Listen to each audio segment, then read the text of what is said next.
So as mentioned, I am the General Manager of AgriTech Analytics. It's a DHIA records processing center in, in California, division of Holstein USA. And about 3 years ago, we got talking about this program that has evolved into what we now know as Tristar AMR, okay?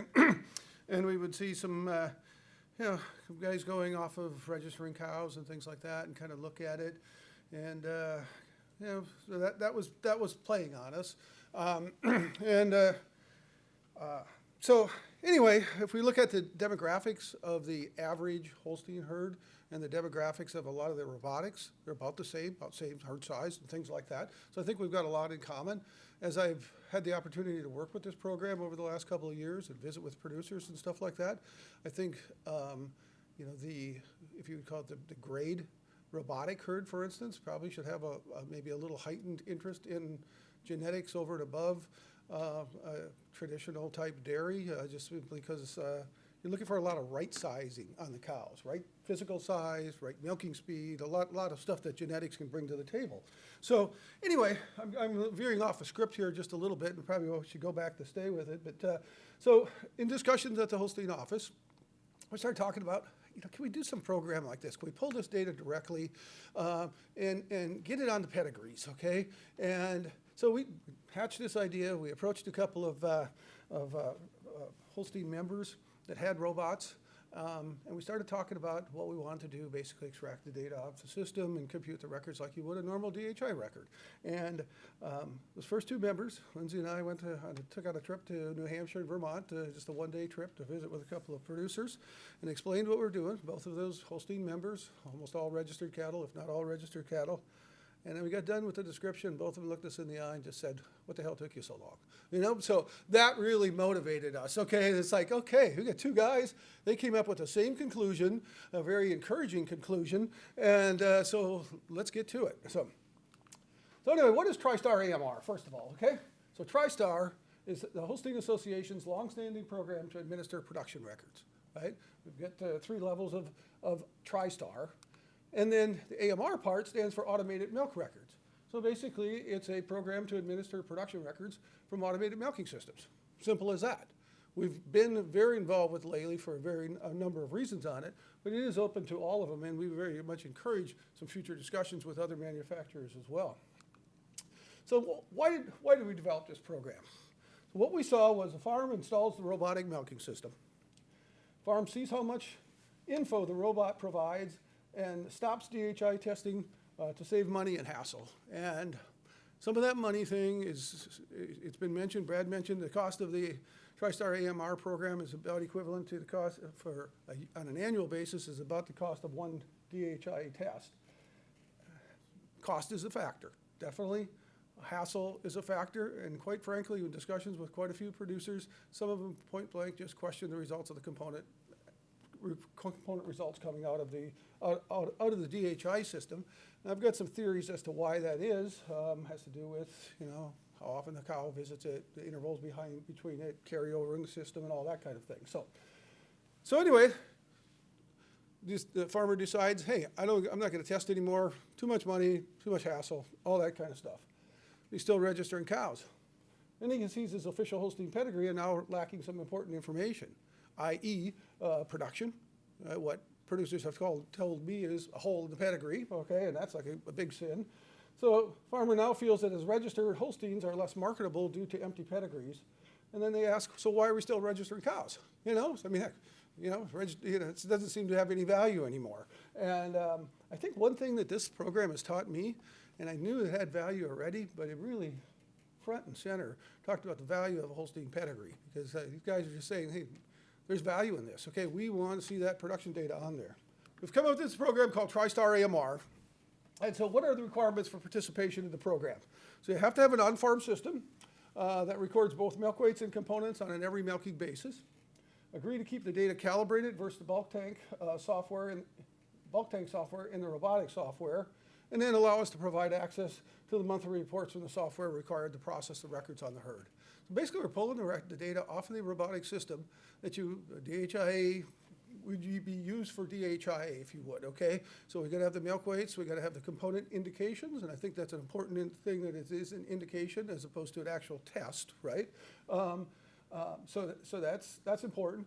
And then we need things like what we would call enrollment information or pedigree information. Sire, dam, reg number, unique identifier of some sort, the 840 number, that sort of thing. So we need that. We need status, dry dates, fresh dates, breeding dates, all that sort of thing. And we literally put this data right through the same system we do a DHIE record, okay? It is no different, okay? So how does this all start out? First of all, there's a contact with the customer. In Brad's case, he saw it in the pulse.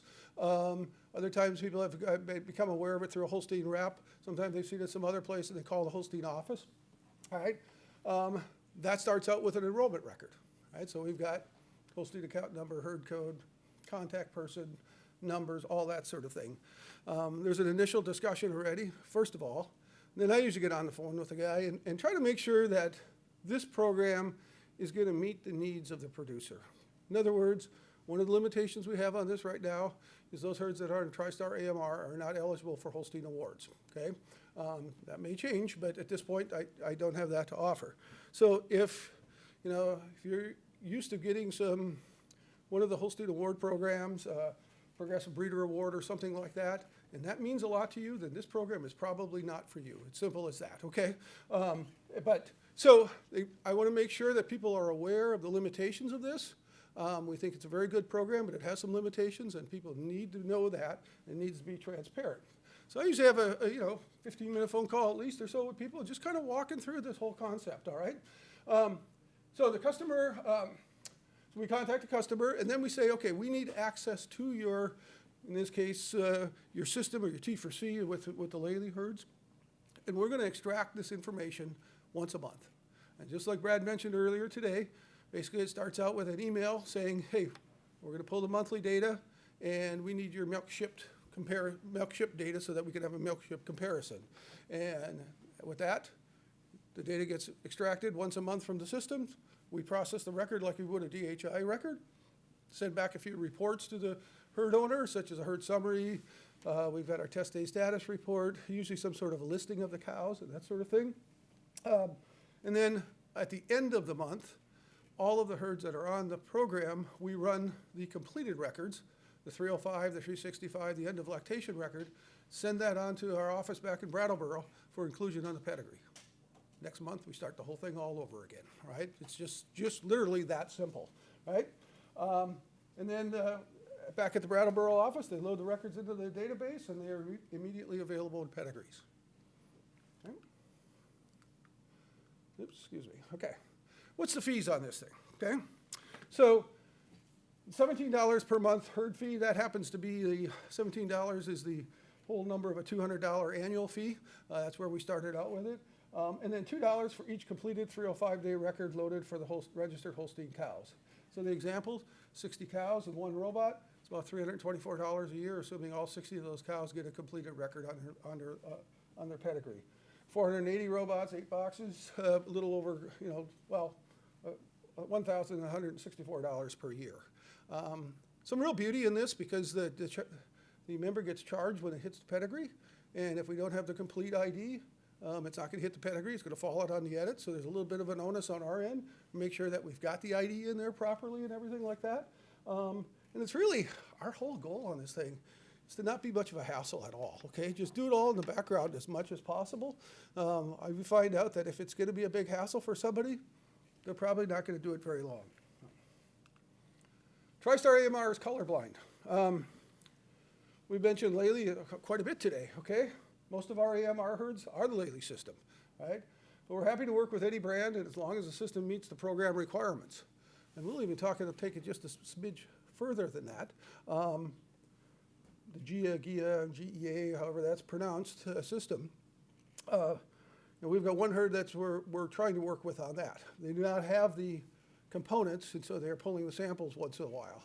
Okay, we're very early in this one, and realize we're early in this process. This kicked off not even 2 years ago at this point, okay? So we are working with things a little bit. That's more of a pilot project, if you would, to see if we can incorporate that. But ideally, the program would have the component indications, the milk weights, and then access to it, and just extract the data. We do that in the background, and we send out some reports to the producer, which are literally DHI reports, as well as the data making it to the pedigree. So what we promise, good customer service. We hope you think there's good customer service. That's not our good customer service is the opinion of the customer and not what we send out. 305 and 365-day records on the pedigree. A set of core reports downloadable from our ATA website. We will mail them to you. We will email those to you. We would prefer that you got them off the website, okay? And information stored in the Holstein USA database available for future developments. So this is what a record would look like on a cow. This actually comes, I believe, off of Scientific Holsteins in Wisconsin. But they were on the traditional testing for a number of years at the 1-star and the 2-star where it says Tristar. And instead of the stars, we just put AMR. Just as simple as that. Okay? You will notice that it also does not have a data collection rating here. All right, so that's a limitation. It also tips off anybody else looking at this pedigree that this is a record that's something different than pedigrees that are coming through the traditional system. Again, transparency is what we want. We have nothing to hide here, okay? It's just we want to let anybody looking at this pedigree know where these records are coming from. Simple as that. And then these are a couple of our standard reports. Happens to be from Pat O'Donnell up north here. But this is our herd summary. So you get a herd average. You get broken up by lactation groups. It's a standard DHI herd summary. We have a test day status report that just kind of is a recap of test day averages per pens, number of cows, components, milking times, some cases of milk shipped total, although it looks like we missed it on this one here, but that's okay. Cow page. And this would be basically our traditional cow page. We've got multiple options on the cow pages. And if we did a bit of homework, if a cow was classified, we would actually put her classification, final score, and breakdowns right up here for the producer, being the Holstein member. And then we've got a number of options on a monthly list and a number of ways to sort this list. We had a little meeting out there in western Wisconsin here back in November. And one of the members there said, boy, I really like that relative value. When we were farming, in a regular processing center, we had this column for relative value, and that was so neat to go see the highest relative value cow after every test day. I said, Matt, we've got this on this report. We can sort this report by high to low by relative value. And so the next test day, we put that in a system, and away we go. So what I've seen, and I don't mean to offend anybody here or anything like that, but there is just a lot of data that is provided by these robotic systems, a ton of data, right? But I don't see a lot of the traditional DHI data. And having a few of these seminars with folks really kind of enlightened me on the value that they put on the reports that they're getting, okay? Every one of the panelists on the first panel said, there's just lots of information, lots and lots of information. But I don't know if a rolling herd average rolls out, for instance, or not, okay? But you've got average days per cow, number of times they visit the stalls, tons of stuff. Okay? So what are some of the current limitations to the AMR program? Well, we are not sending at this point the records to the Council on Dairy Cattle Breeding. We've had discussions with that about including that into the genetic program. But at this point in time, it is not quote-unquote DHI certified. And so therefore, these records do not go to the council. We have had some discussions with those folks on that, but and they're looking for new sources of data. And I think there's ways that they can work with that. I think we've got the prototype out there already, how they handle owner sampler records. But, remains to be seen how that's all going to shake out. AMR records are not eligible for any Holstein USA awards and is not included in complete. However, like I mentioned or alluded to before, we have had conversations with the Council on Dairy Cattle Breeding about sending data into them. But I do think that there's some real opportunities there. And hey, I've been in this DHI business a long time, and I consider myself in the DHI business as running a processing center. I think the challenge for our system is how do we work with data coming off these automated systems and not have the producer pay twice for it, okay? We're investigating efforts required and considering the implications for making AMR records eligible for Holstein herd and cow awards. There's currently a couple of staff members at the Brattleboro office working on that, coming up with some recommendations. I can't promise you that is going to happen, but I think the likelihood is pretty high. Ability to load previously completed lactations. Okay. If the herd is coming off of a DHI test, all right, and we have all that previous lactations in the DHI system, we just simply have a form where the herd transfers from the existing processing center over to our processing center. There's a standard transfer file where the data gets transferred over. All the identification, production, and reproductive data gets transferred across. That's the same format that is used when you buy a cow from a herd that's processed at a different processing center and we bring those production records over. Or a whole herd wants to switch processing centers or something like that. So standard transfer file is a format that's not used daily in our office, but probably at least weekly. And it's used for individual cows as well as whole herds.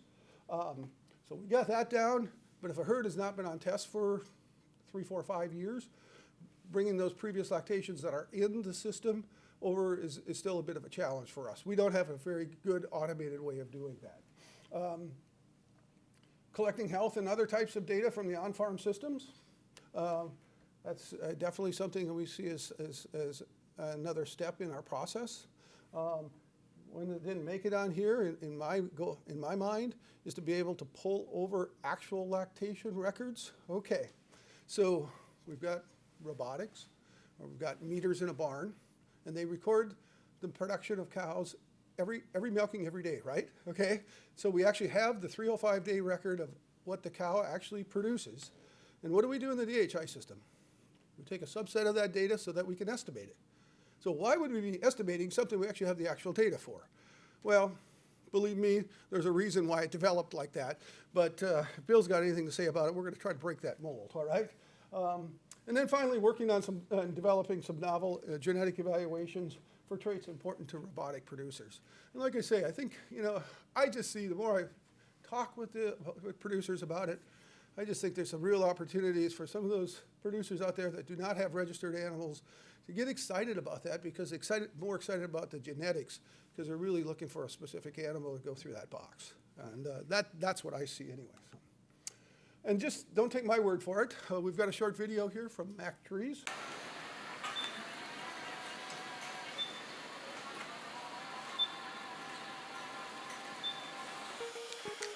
The cows love the robots here at Driss Dairy. It's such a cow comfort and cow friendly environment that it makes the employees and the owners here at Driss Dairy very happy too. In 1977, we were milking 120 cows up until 2015. We wanted to expand in the best possible way, which I thought was looking at robots so we could keep just our 4 family employees, keep it a family-based operation, and also give our cows the most cow comfort as possible. And I think robots do that because the longevity of cows are really increasing here at the farm. We had 4 employees with 120 cows in a tie stall barn, and now we have 4 employees with 240 cows in a robotic dairy. And I think efficiency is the key word coming in the future, if not now. I'm very fortunate to be able to graduate, learn a ton of things, and then just to be able to apply it right away. A lot of people don't have the ability to apply the information they have, and I was very lucky and fortunate to kind of throw all that data in that I learned, how to manage a cow with my family, kind of putting a lot of belief in my brother and I that we could be the future. Robotic milking machines have become a great feature on farms. It's a very free flow system, so cows have the availability to lay down, go get milked, go eat, but when they do choose to go get milked, there's a treat that is given out to each cow as their udders are being massaged, being prepped for the milker to go on. The laser will identify the teats, and then the milker attaches, she gets milked, she gets a cleansing on the udder, and the door opens up and she walks out, and the next one goes in. Cows, they just like their routine. We ain't gotta push them to a parlor. They go and milk when they want, and when they do that, everything's clicking good, when they're doing what they want to do. Robots don't take you away from the cow. We are still around the cows very, very often. It's just that we're around them a little bit differently. We're not milking them 2 or 3 times a day. You are actually making yourself more aware of the cows by seeing them on the computer. Our computer refreshes every 20 minutes with new information. It has really allowed us to be efficient like we were per cow 30, 40 years ago when my grandpa was on the farm, when he could look at each cow individually in the tie stall barn when he only had 20 or 30 cows. Now we're just doing it on a bigger scale with 240 cows. I give the young people a lot of credit they pay attention. That information is all available. All you have to do is make use of it. And the Holstein cow, really, what's more important than knowing what's working for you? And if you're not improving, you're going backwards because your competition is going ahead. There's no such thing as staying even. We've been participating in Tristar AMR for about 2 years now. It was an easy decision because it was cost effective. The cost savings are extreme. Tristar AMR is a testing service for robotic dairy farmers. What is really important to me is the accuracy. The robots do a great job at measuring accuracy. It's a weekly average that goes into this cow's production, so her 305-day lactation record is going to be very accurate. And I think you can make the best management decisions through accuracy. So this cow, her box time is 5 minutes. She gets milked 4.3 times a day. She gives 124 pounds of milk. You know, that to me is a very efficient cow, and those are the cows that we want on the farm. The data that we're given with the robots, and for me to be able to use that data, is truly endless. You know, whether it's for breeding, whether it's for management decisions, whether it's for dry up, whether it's for insemination. There's so many different ways that I can use this data, and so Tristar AMR system has become such a beautiful asset to a farm like this. The Tristar AMR system has been awesome for us. You just don't know your DH or testing, you know. It's just better for the cow, easier on me, because when we did test with the shuttle, you had way more fetch cows because it took longer, you know, to stir. We would go down on milk, and now we don't phase. It's amazing, you know. There's no way I would go back to a shuttle. There is no way. Some of the key things that really get us over the top to be a well-rounded herd, I think, is the communication between the employees. We have a managed game plan, and we go about it daily, and we don't cut corners. And I really believe cow comfort is a huge attribute to this farm. People want good quality. I think they're gonna get it, and it's gonna take a farmer to do it. The quality is so good in America. You know, whether it's here, whether it's down the road by our neighbor, I mean, we make good quality products and we help each other out, and you know, we try our best to, you know, make our consumers happy. It's a really rich heritage to me being on a farm. I could go down the list, I mean, truly about all these cows. I know a lot of pieces about all these cows, and I can normally go 2 or 3 generations deep on all these cows. People have their safe haven, you know, the place where they want to go. You know, mine's to the barn. You know, if I don't want to talk to anybody, I want to take it down a notch, come to the barn and hang out in here. I think it's a cool atmosphere. It's where I choose to be. It's where I want to be. It's what I love to do. It's where I'm constantly being that high school athlete and always trying to get better, always trying to do better things, not only for my family, but obviously for the cows too. Like I say, our cows are our best working employees, so we're going to treat them right, treat them well all the time.